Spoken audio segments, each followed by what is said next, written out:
Dossier délicat. Votre émission de faits divers, présentée par Guillaume L'Hôpital.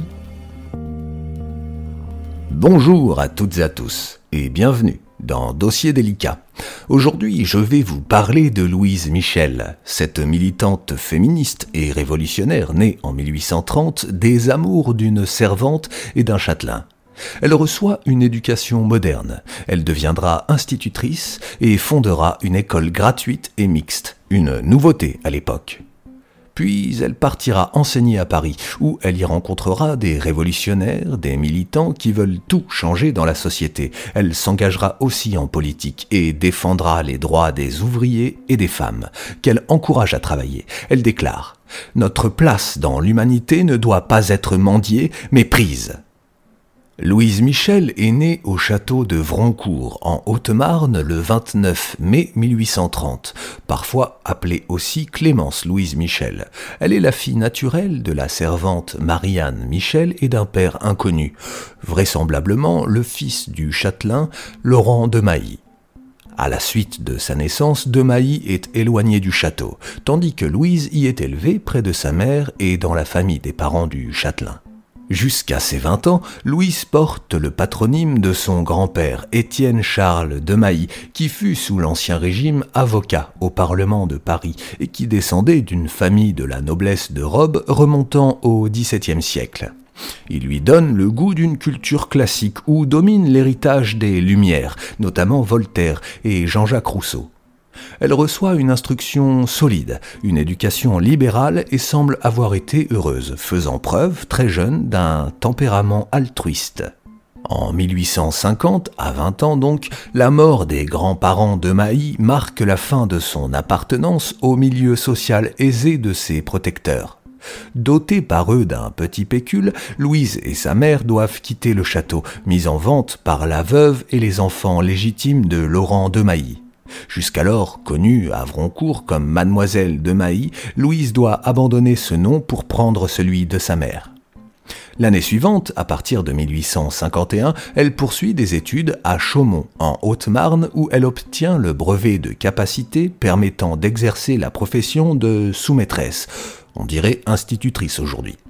Refusant de prêter serment à Napoléon III, ce qui est nécessaire pour le devenir, en septembre 1852, à 22 ans, elle crée une école libre où elle enseigne durant une année avant de se rendre à Paris.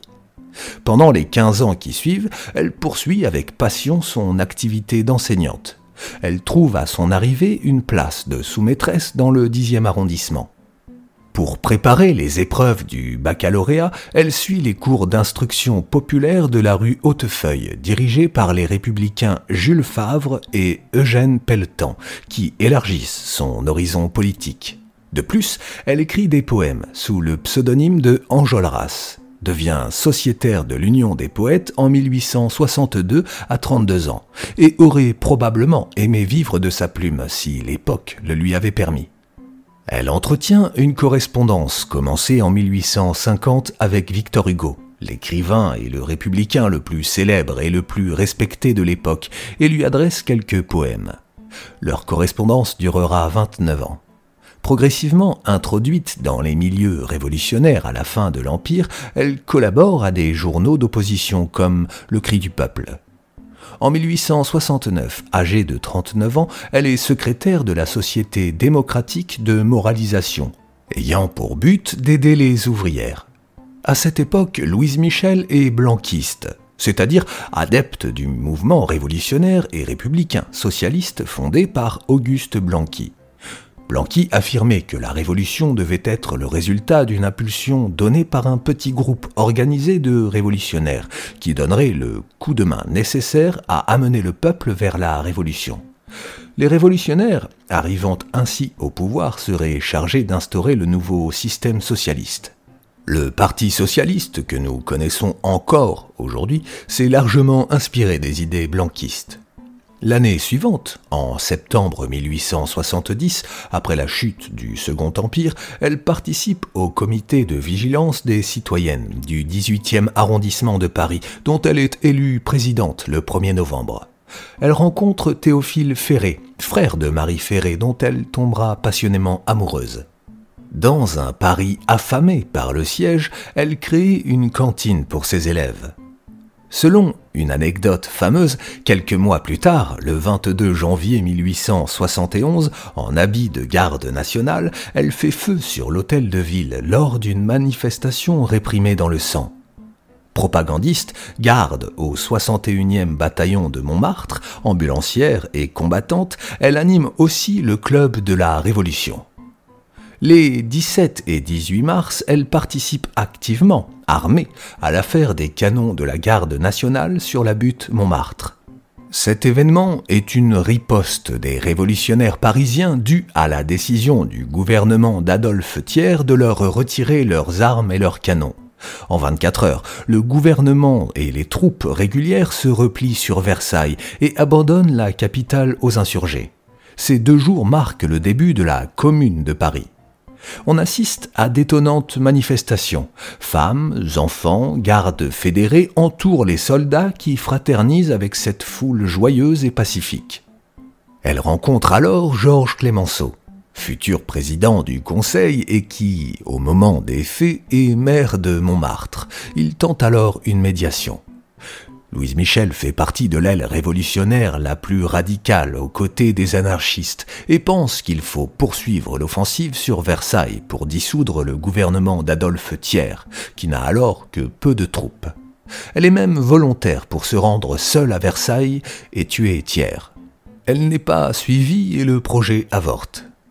Les mois suivants, en avril et mai 1871, lors des assauts versaillais contre la Commune, elle participe aux batailles de Clamart, Issy-les-Moulineaux et Neuilly. Elle fait partie du 61e bataillon de marche de Montmartre et sert également comme ambulancière. Sa bravoure est mentionnée dans le journal officiel du 10 avril.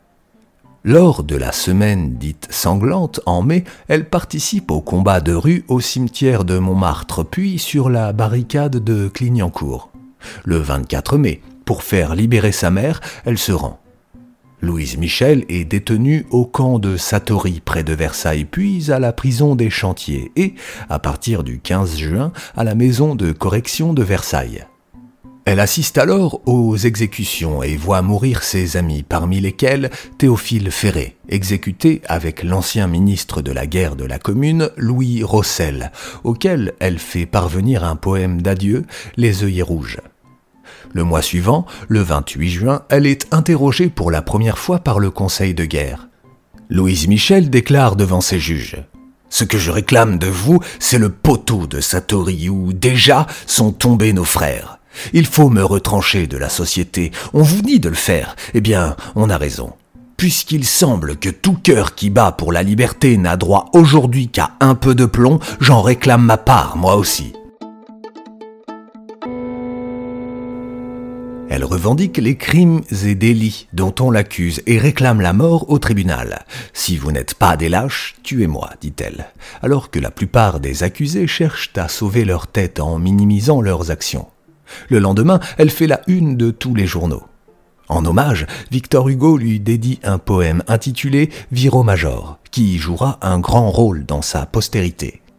Le 19 septembre, elle est transférée à la prison de Arras, dans le nord de la France. Ramenée à Versailles le 29 novembre, elle est condamnée par le Conseil de guerre à la déportation à vie dans une enceinte fortifiée le 16 décembre. Elle refuse de faire appel et est transférée à l'abbaye d'Auberive, qui sera transformée en prison, le 21 décembre 1871. Elle y restera 1 an et demi, jusqu'au 24 août 1873. C'est le temps où la presse versaillaise la nomme la Louve avide de sang ou la Bonne Louise. Embarquée à Saint-Martin-de-Ré sur le Virginie le 9 août 1873 pour être déportée en Nouvelle-Calédonie, Louise Michel arrive sur l'île après 4 mois de voyage le 8 décembre.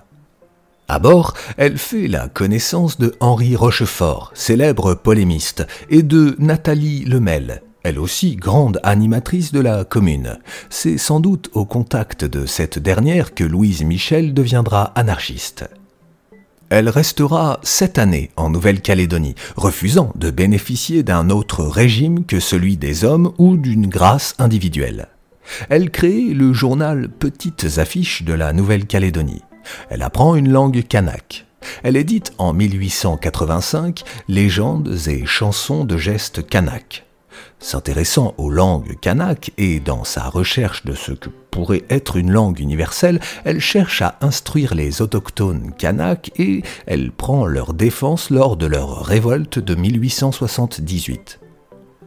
Elle obtient l'année suivante l'autorisation de s'installer à Nouméa et de reprendre son métier d'enseignante, d'abord auprès d'enfants de déportés, notamment des Algériens de Nouvelle-Calédonie, puis dans les écoles de filles. Elle instruit les Kanaks adultes le dimanche, inventant toute une pédagogie adaptée à leurs concepts et leurs expériences.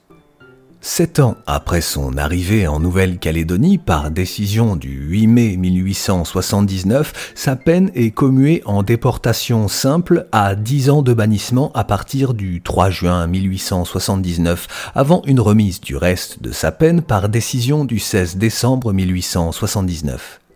Clémenceau, qui lui vouait une grande admiration, continuait de lui écrire durant sa déportation et de lui adresser des mandats. De retour à Paris le 9 novembre 1880, après 7 années en Nouvelle-Calédonie, et après avoir débarqué dans le port de Dieppe, elle est chaleureusement accueillie par la foule qui l'acclame au cri de « Vive Louise Michel, vive la Commune, à bas les assassins !» À Paris, ce sont près de 10 000 personnes qui viennent l'acclamer à la gare Saint-Lazare. Elle y reprend son infatigable activité militante, donnant de nombreuses conférences, intervenant dans les réunions politiques. 2 mois après son retour, elle commence à faire publier, sous forme de roman feuilleton, son ouvrage « La misère », qui remporte un vif succès. Elle se réclame jusqu'à sa mort du mouvement anarchiste. C'est le 18 mars 1882, 2 ans après son retour en France métropolitaine, lors d'un meeting salle Favier à Paris, que Louise Michel, désirant se dissocier des socialistes autoritaires et parlementaires, se prononce sans ambiguïté pour l'adoption du drapeau noir par les anarchistes. Elle déclare: plus de drapeau rouge mouillé du sang de nos soldats, j'arborerai le drapeau noir, portant le deuil de nos morts et de nos illusions. Ce nouvel engagement est bientôt concrétisé par l'action, le 9 mars 1883, l'année suivante, où elle mène aux Invalides une manifestation au nom des sans-travail, qui dégénère rapidement en pillage de 3 boulangeries et en affrontement avec les forces de l'ordre. Louise, qui se rend aux autorités quelques semaines plus tard, est condamnée en juin à 6 ans de prison assortie de 10 années de surveillance de haute police pour excitation au pillage. Elle est libérée au bout de 3 mois sur intervention de Clémenceau pour qu'elle puisse revoir sa mère sur le point de mourir. Pourtant, dès août, elle est de nouveau emprisonnée pour 4 mois à cause d'un discours prononcé en faveur des mineurs. Refusant de faire appel, elle est finalement relâchée en novembre à la suite d'une remise de peine. 4 ans plus tard, en janvier 1887, elle se prononce contre la peine de mort, en réaction à la peine capitale à laquelle vient d'être condamné son ami Duval. Le 22 janvier de l'année suivante, en 1888, après avoir prononcé dans l'après-midi un discours au théâtre de la Gaîté du Havre, elle est attaquée dans la soirée à la salle de l'Élysée par Pierre Lucas, qui tire sur elle 2 coups de pistolet. Blessée à la tête, elle refuse de porter plainte contre son agresseur. Une des balles lui érafle le lobe de l'oreille et l'autre se loge dans son crâne. On ne parvient pas à l'extraire et elle y demeurera jusqu'à sa mort. En avril 1890, Louise Michel est arrêtée à la suite d'un nouveau discours qu'elle a prononcé à Saint-Étienne et en raison de sa participation à un meeting qui a entraîné de violentes manifestations. 1 mois plus tard, elle refuse sa mise en liberté provisoire car ses co-inculpés restent en prison. Elle finit par tout casser dans sa cellule. Un médecin demande alors son internement comme folle. Le gouvernement, qui craint l'hostilité de la presse, s'y oppose. Elle a alors 60 ans. Finalement, elle est libérée et quitte Vienne pour Paris le 4 juin. En juillet, Louise se réfugie à Londres, où elle gère une école libertaire pendant quelques années. À son retour, le 13 novembre 1895, elle est accueillie par une manifestation de sympathie à la gare Saint-Lazare. Résolument antimilitariste, elle ne prend que modérément part à l'agitation provoquée par l'affaire Dreyfus. Elle veut protéger le frère, Henri Rochefort, polémiste antisémite et résolument anti-dreyfusard. Louise C. Pendant les 10 dernières années de sa vie, Louise Michel, devenue une grande figure révolutionnaire et anarchiste, multiplie les conférences à Paris et en province, accompagnées d'actions militaires, et ce, malgré sa fatigue. En alternance, elle effectue des séjours à Londres en compagnie d'amis. En 1895, elle fonde le journal Le Libertaire, en compagnie de Sébastien Faure. Le 27 juillet 1896, l'année suivante, elle assiste à Londres au Congrès international socialiste des travailleurs et des chambres syndicales ouvrières. Quelques mois avant sa mort, d'octobre à décembre 1904, Louise Michel, alors âgée de 74 ans, se rend en Algérie pour une tournée de conférences. Après une autre série de conférences données dans les Alpes, elle prend froid à Sisteron, ce qui aggrave la bronchite chronique dont elle souffre depuis des années. Le docteur Berthelot de Toulon juge son état alarmant et le docteur Dufour de Marseille conclut à une pneumonie. Elle en meurt le 9 janvier 1905 à Marseille, à l'hôtel de l'Oasis au boulevard du Gommier. Le matin du 22 janvier, ses funérailles drainent à Paris une foule de plusieurs milliers de personnes. Elle est inhumée au cimetière de Levallois-Perret. Considérée comme une pionnière du féminisme, elle écrit dans ses mémoires: « La question des femmes est, surtout à l'heure actuelle, inséparable de la question de l'humanité. » Ou encore, « Les femmes, surtout, sont le bétail humain qu'on écrase et qu'on vend. » Avant de lancer cette fameuse phrase, notre place dans l'humanité ne doit pas être mendiée, mais prise.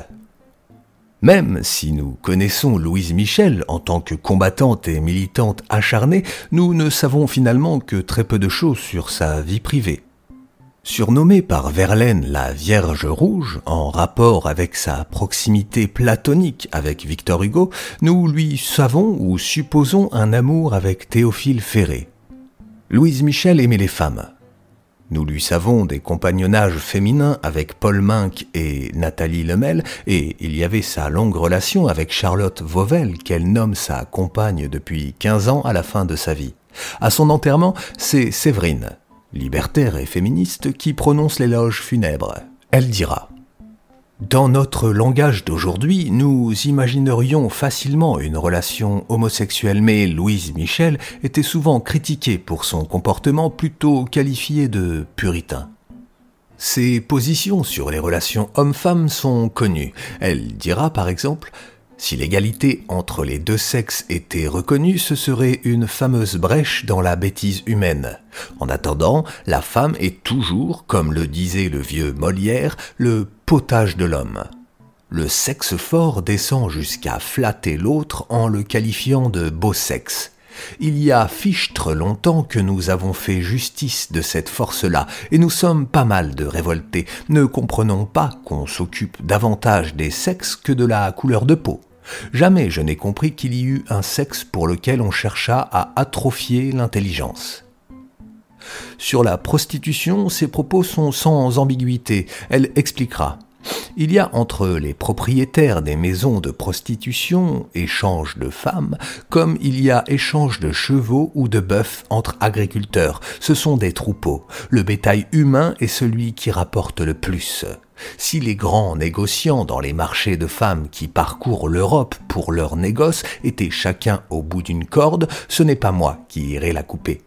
Est-ce qu'il n'y a pas des marchés où l'on vend, dans la rue, aux étalages des trottoirs, les belles filles du peuple, tandis que les filles des riches sont vendues pour leur dot? L'une la prend qui veut, l'autre on la donne à qui on veut. La prostitution est la même.